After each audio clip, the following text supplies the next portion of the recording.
hanging out here. Cool. Nice to meet you. Nice meeting you too. Where are you located?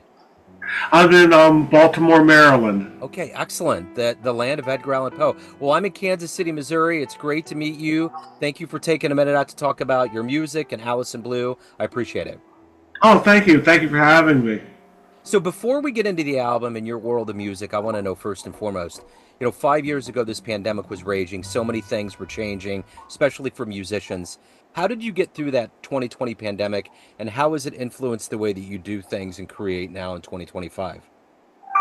Well, it was interesting. The pandemic forced everybody to think differently about how to get their music published and how to get it out in the public and how to keep performing. And I'm fortunate that I have a recording studio in my house, and I was able to do live broadcasts, and so I was able to write grants and get grants from like local libraries and such and schools, and still be able to perform in that type of venue and broadcast from my studio. And when I had more than two people, I broadcast from a patio I have out back. That's as big as the studio, so I was able to do a broadcast. I called it from the outback, and I was able to actually keep some income coming in for myself and other musicians as far as performance goes, and keep that alive. And and I've noticed locally and well nationally too, a lot of places have really kept that going. They will do simulcasts as well as longer live performances. So that's really changed how people attend concerts, and not also as how they present concerts as well. I teach at several colleges and universities, and being an adjunct, you teach one or two classes here and there to cobble together a full time employment, and I'll have my students attend concerts virtually. So from Washington D.C., they can see major major acts perform in New York City online, and then write about it for their papers, or look at past performances and evaluate those for their papers and their assignments. So it's really changed how music is presented, how is purchased, and also how concerts are attended. So talk to me about Alice in Blue. Talk to me about this project. Talk to me about how you feel about it. Really excited about this project. It has been more successful than I could have dreamed of. I have a great group of musicians.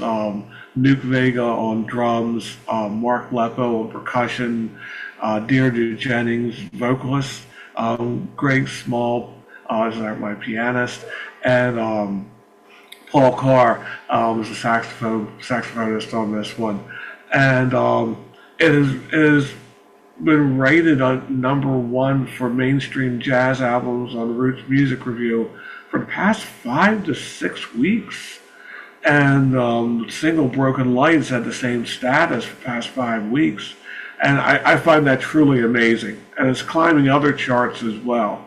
It does the up and down thing, but it's Yeah. still really well after 5 weeks. It's a real it's more of an eclectic project as far as musical selections go.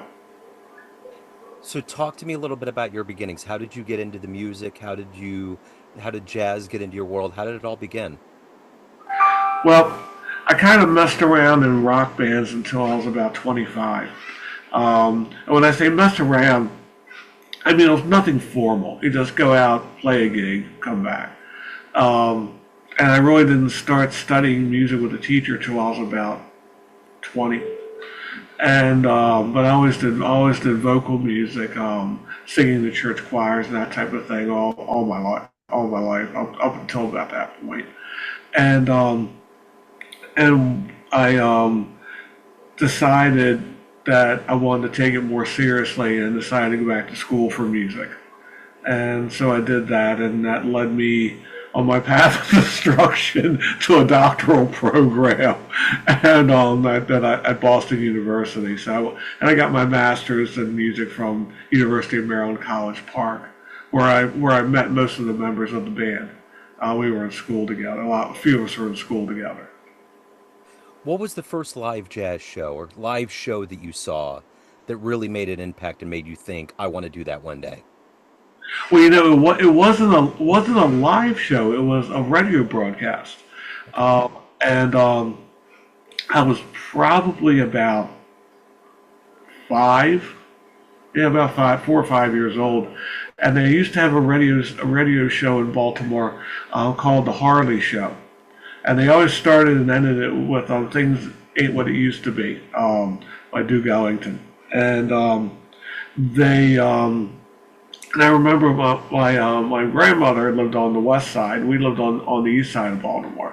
And I remember we're driving across town, a Sunday evening, and my parents had the car radio on, and they were playing that station, and I said to my dad, I said, "What's that? What's that?" Because all of a sudden I kind of tuned into it. He goes, "Well, that's jazz," and I said, "Oh, okay." And so we got home, and he says, "Duke Ellington." I said, "Oh, okay." And so we must have caught it right at the end when they heard the last song turned at the end. And so when we got home, he actually pulled out a couple Duke Ellington LPs and played them for me. And I was like, "Wow, that is pretty cool." And I play all kinds of music. I play classical music. I play in rock bands still. I play in jazz groups. I do shows and all types of things. And that's mainly because I think that was always playing in my house. Music was always playing, and polkas and all kinds of stuff. And I remember my mom taking me to see first run Beatles movies. When I was really young, and because she was a real Beatles nut, and I am too, for that matter. And so I like all music, and so I was like, yeah, this is what I really want to do. I had a detour in another field for a while, but I thought, no, that's not working for me. So, what do you like the best about being a professional musician? What gets you up every day? What allows you to create and evolve? Oh, it's the challenge of thinking of something new, and actually the challenge of sitting in front of the blank computer screen, or thing, and with the keyboard, my bass, and composing from just like there's nothing there, and all of a sudden you can compose and write something down, and then refine. All of a sudden you have a song. And it's really cool because it allows you to think outside the box, and it allows me to use my creativity in different ways, and for different styles of music I'm writing. So, let me ask you this. You've been on the stage with quite a few luminaries and legends like Jimmy Heath. What have you learned from those experiences that you impart on students, the younger minds that you get to educate? The first thing I always tell students is your current gig is your audition for the next gig. Your current performance is your audition for the next one. But one of the things that really to a person, I mean, I've never had a negative experience on stage. That you go in prepared to do your job, and you prepare the music, and you go always go in humble. You're not all, nobody is all that, and that's one of the things that I've found about all these artists is that they're very humble. They're very down to earth, very supportive, and very nice people. And that comes through in their playing, and there's no pretentiousness to anything. It's just a really good vibe. I love that about the jazz community. So, let me ask you this. Very simply put, why do you love this art form we call jazz? Oh, what's not to love? But the freedom of it, the accessibility of it, and also the sophistication of it. That and that it's finally getting the respect it deserves. When I was applying for master's and doctoral programs, I had a few schools kind of turn their nose up at jazz. Like, oh no, we just don't plug in our guitars and play, or that's not an old enough art form yet to warrant warrant any formal degree program. I heard, or some things I heard at at higher levels, at the doctoral levels. And that was a comment that really annoyed me, that it wasn't it wasn't an old enough art form.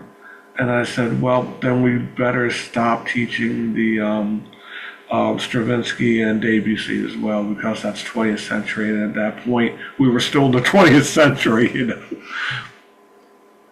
So let me ask you this. Everyone out there has a perception of you. Family, friends, fans, students, everyone that you play with on the bandstand, but you run the show. What's your perception of you? Who do you think you are? Nothing special. I do a lot of different things. There's a lot of different aspects, to my life, and I just try to do things well and be respectful to people. So let's say we get off this call, time machine pulls up, you can go anywhere in the history of jazz and see one show live. Where are you going? Oh, I'm going to the Blue Note to hear Bill Evans and Scott LaFaro and Paul Motian. I'd have to join you on that one for sure. So, if anyone wants to pick up the new album, is Bandcamp the best place to go? No, actually, Spotify and Apple Music. Okay. And also Amazon Music. Okay. I will put links in the show notes. If anyone wants to catch you live, any of your previous work, they want to delve in further, where do they go? They can go to my YouTube channel for some tracks. They can also, if they want to see me live, I'll be performing at Mr. Henry's in Washington, D.C., and that's on August 22nd. And August 23rd, I'm in Baltimore at I Die Music Live. Okay.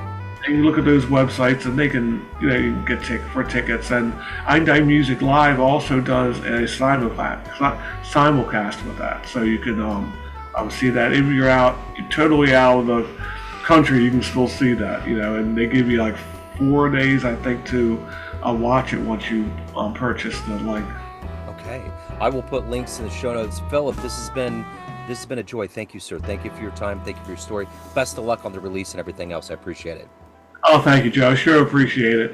Kansas City musicians, filmmakers, and creatives, this is your invitation. Don't miss Sound to Screen, a one-day music and film workshop on July 19, 2025 at UMKC's Katz Hall from 9 a.m. to 2 p.m. Learn how to take your song from concept to screen, bring your instruments, connect with local artists, and enjoy a special masterclass with members of Kansas City's own The Freedom Affair. Spots are limited. RSVP now at soundtoscreen.kccreativecity.com or just search for Sound to Screen on Facebook events.